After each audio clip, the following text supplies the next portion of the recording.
بسم اللہ الرحمن الرحیم نحمدہ ونصلی ونسلم علی رسولہ الکریم اما بعد۔ ہم نے کچھ دن پہلے آپ کے سامنے یہ اعلان کیا تھا کہ انشاءاللہ ہم درس ریاض الصالحین شروع کریں گے، اور ریاض الصالحین کی کچھ اہمیت بھی بیان کر دی تھی کہ ریاض الصالحین وہ کتاب ہے جو عرب و عجم میں یکساں مقبول ہے، اور امام نووی رحمہ اللہ تعالیٰ کی یہ مشہور تصنیف ایسی ہے کہ پاک و ہند میں بھی اس کی شہرت بہت ہے، اور پاک و ہند کے تمام ہزاروں مدارس میں یہ درس میں پڑھائی جاتی ہے، بنین کو بھی پڑھائی جاتی ہے، بنات کو بھی پڑھائی جاتی ہے۔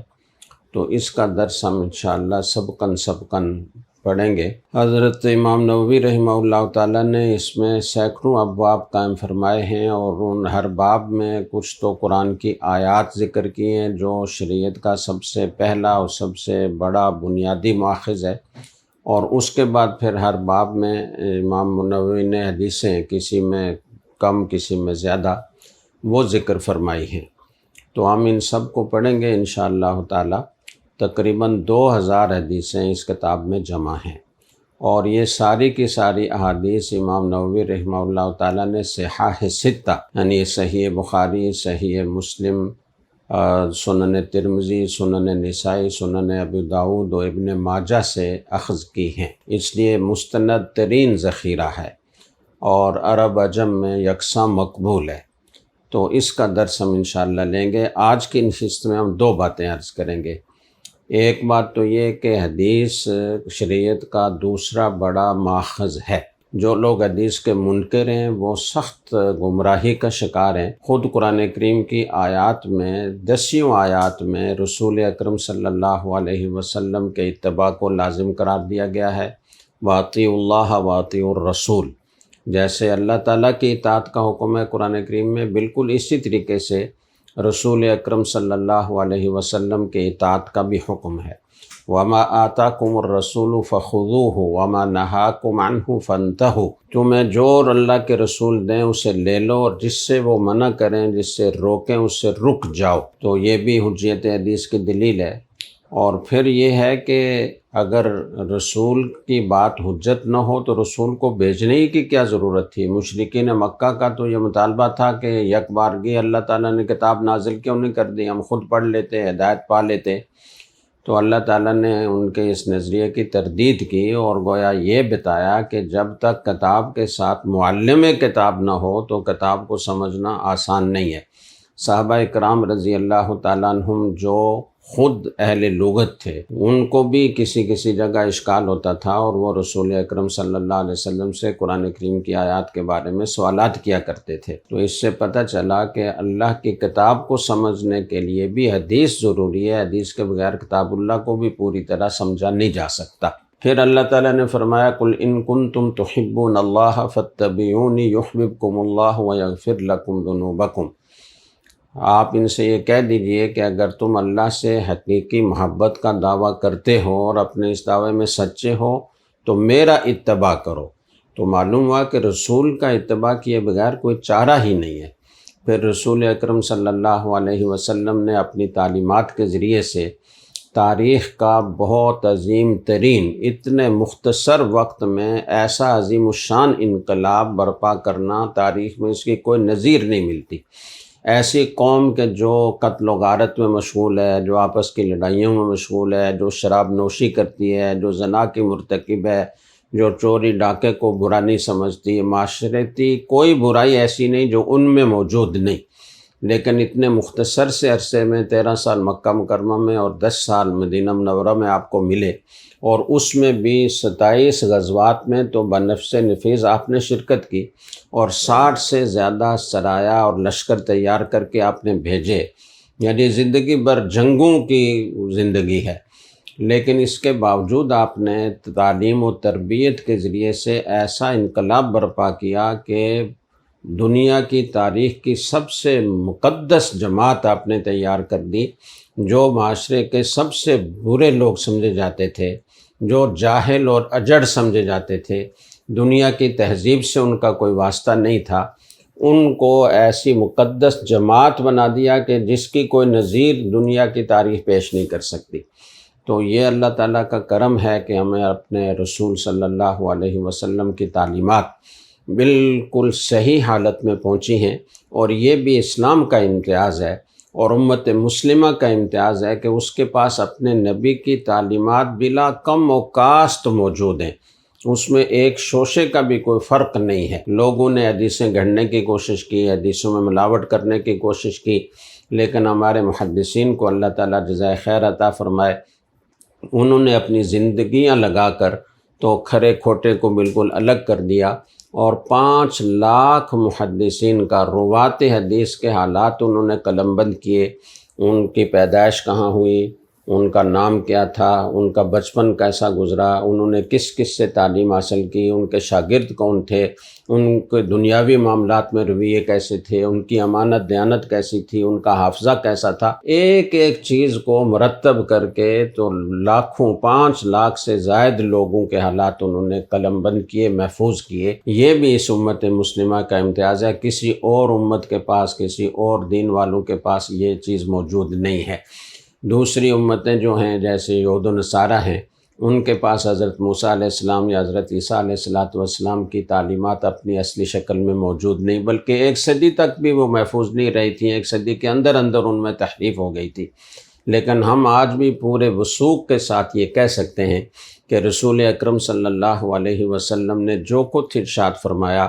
جو کام آپ نے کیے، جن کاموں کی آپ نے تائید کی، آپ کے سامنے ہوئے اور آپ نے سکوت فرمایا، یہ سب حدیث ہیں، اور یہ بالکل اسی طرح لفظ بہ لفظ ہم تک پہنچی ہیں۔ اور محدثین اتنی احتیاط کرتے ہیں کہ اگر ایک راوی نے ایک لفظ دوسرے لفظ سے تبدیل کیا جو اس کا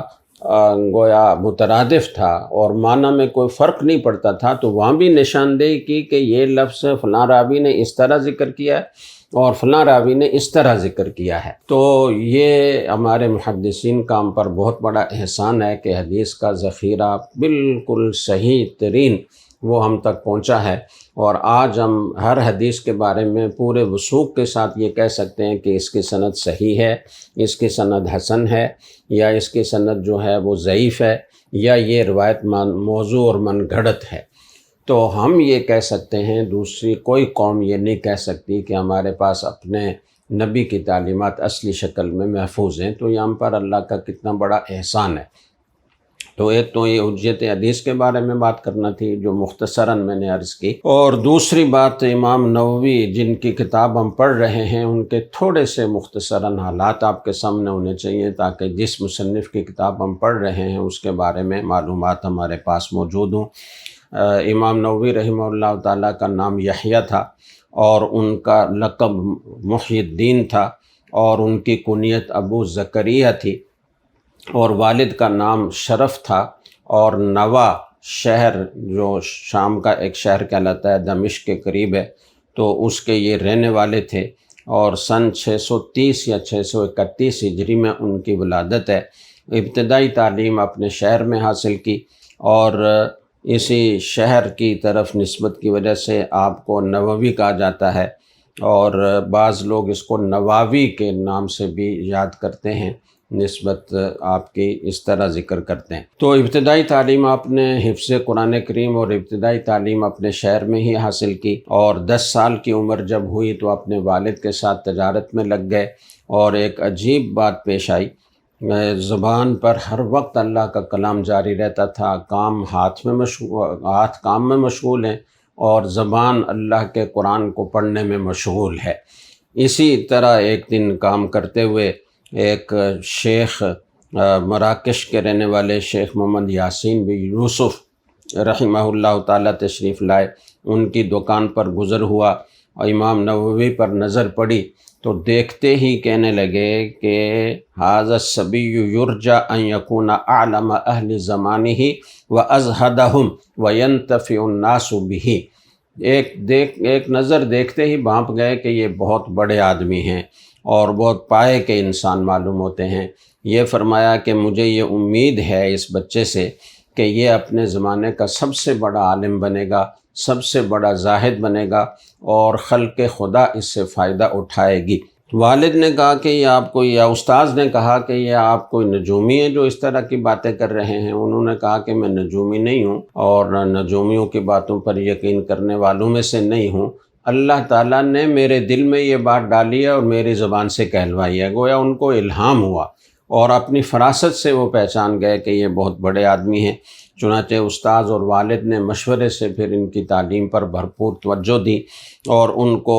دمشق کے مدرسہ رواحیہ میں داخل کرا دیا، جہاں انہوں نے مختلف شیوخ سے مختلف علوم و فنون حاصل کیے، حدیث کا علم بھی، فقہ کا علم بھی، اصول حدیث بھی، اصول فقہ بھی، اور پھر حصول علم میں ان کا انہماک ایسا تھا کہ دن رات میں کوئی ایک لمحہ بھی ضائع نہیں کرتے تھے، حتیٰ کہ راستے میں چلتے ہوئے بھی مطالعہ میں مشغول رہتے تھے۔ اور عجیب بات ہے کہ شافعی المسلک تھے، اور شافعی المسلک ہونے کی وجہ سے امام شافعی رحمہ اللہ تعالیٰ کے اس قول پر انہوں نے عمل کیا کہ امام شافعی رحمہ اللہ تعالیٰ کے نزدیک جو ذکر و عبادت ہے اس میں مشغول رہنا نکاح کرنے سے بہتر ہے۔ تو انہوں نے اسی پر عمل کیا اور انہوں نے پوری زندگی تجرد کی گزاری اور شادی نہیں کی، اور اس کا انعام یہ ملا کہ امام نووی ہر فن کے امام بن گئے، حافظ الحدیث بنے، بہت ساری کتابیں تصنیف فرمائیں، اور خاص طور سے جو فقہ شافعی ہے اس پر آپ کی گراں قدر تصانیف ہیں، اور گویا کہ وہ فقہ شافعی میں انسائکلوپیڈیا کی حیثیت رکھتی ہیں، اور ان کے قول کو فقہ شافعی میں بہت اہمیت دی جاتی ہے۔ حدیث کے میدان میں بھی انہوں نے بہت ساری خدمات انجام دیں، اور ان کی ایک کتاب الاربعین ہے، متن الاربعین کے نام سے، جس میں انہوں نے 42 احادیث مبارکہ ذکر فرمائی ہیں، اور یہ بھی دنیا کی مقبول ترین کتابوں میں سے ہے، اور اس دور سے لے کر آج تک اس متن کو حفظ کرنے کا رواج ہے، اور بہت سارے مدارس میں بچوں کو یہ حفظ کرائی جاتی ہے۔ اسی طریقے سے ان کی دوسری کتاب صحیح مسلم کی شرح ہے المنہاج کے نام سے، اور وہ دنیا بھر میں چھپتی ہے اور لوگ اس سے فائدہ اٹھاتے ہیں۔ پاکستان، ہندوستان کے مدارس میں جو صحیح مسلم کے نسخے چھپتے ہیں ان کے حاشیے پر بھی یہ پوری شرح لکھی ہوئی ہے، اور علماء طلباء اس سے استفادہ کرتے ہیں۔ اور تیسری کتاب ان کی یہ ریاض الصالحین ہے، جس کا ہم پہلے تعارف آپ کے سامنے پیش کر چکے ہیں۔ تو اللہ تعالیٰ نے ان کو بہت ہی زبردست گویا صلاحیتوں سے نوازا تھا، زہد و تقوی بھی ان کا بہت عالیشان تھا، اور اللہ تعالیٰ نے ان کو قبولیت تامہ سے نوازا تھا۔ تو آج صدیاں گزرنے کے بعد، یعنی 449 ہجری میں انہوں نے اس کتاب پڑھنا شروع کیا، اور پھر پڑھنے کے بعد تصنیف و تالیف کا سلسلہ شروع کیا، اور غالباً 479 ہجری میں ان کا 46 سال کی عمر میں انتقال ہو گیا۔ تو اللہ تعالیٰ نے تھوڑی عمر دی، لیکن اس عمر سے انہوں نے اتنا بھرپور فائدہ اٹھایا کہ انہوں نے ہر علم و فن میں تصنیف کی اور اپنے پیچھے ایک عظیم ورثہ چھوڑا۔ تو ان کی یہ کتاب انشاءاللہ تعالی ہم درسن پڑھیں گے، اور ہر باب میں کتنی حدیثیں ہیں ہر باب کے شروع میں ہم انشاءاللہ آپ کے سامنے عرض کریں گے۔ اللہ تعالی ہمارے اس درس کو اپنی بارگاہ میں قبول فرمائے، اور جیسے پہلے آپ سے عرض کیا تھا کہ اس کو باقاعدہ سبق کے طور پر لیں، اور اپنے پاس نوٹ بک رکھیں، قلم کاغذ رکھیں، اور درس میں جو چیدہ نکات ہیں ان کو محفوظ کرنے کی کوشش کریں، اس کو اپنے بچوں کے سامنے بھی بیان کریں۔ تو اس طریقے سے انشاءاللہ ہمارا یہ درس سننے والے جتنے لوگ ہیں ان کے پورے خاندان کو اس کا فائدہ ہوگا۔ ایک آدمی 10 12 15 افراد کے خاندان پر مشتمل ہوتا ہے، تو اگر سب کے سامنے یہ نبوی تعلیمات آئیں گی تو سب کی تربیت ہوگی، ان کے اخلاق اچھے ہوں گے، فکر آخرت پیدا ہوگی، اللہ رسول صلی اللہ علیہ وسلم کی محبت پیدا ہوگی، اور یہی محبت انسان کو سیدھے راستے پر رکھتی ہے اور برے راستے سے بچاتی ہے۔ اللہ تعالیٰ ہماری اس ادنیٰ سی کاوش کو قبول فرمائے اپنی بارگاہ میں، اور ہمیں استقامت کے ساتھ اور پابندی کے ساتھ ہفتے میں 2 دن جمعہ اور پیر انشاءاللہ درس ہوا کرے گا۔ امید ہے کہ آپ حضرات زیادہ سے زیادہ اس میں شرکت فرمائیں گے، اور وقت کی پابندی کے ساتھ کتاب لے کر سامنے بیٹھا کریں گے۔ اللہ تعالیٰ توفیق عطا فرمائے۔ وآخر دعوانا ان الحمد للہ رب العالمین۔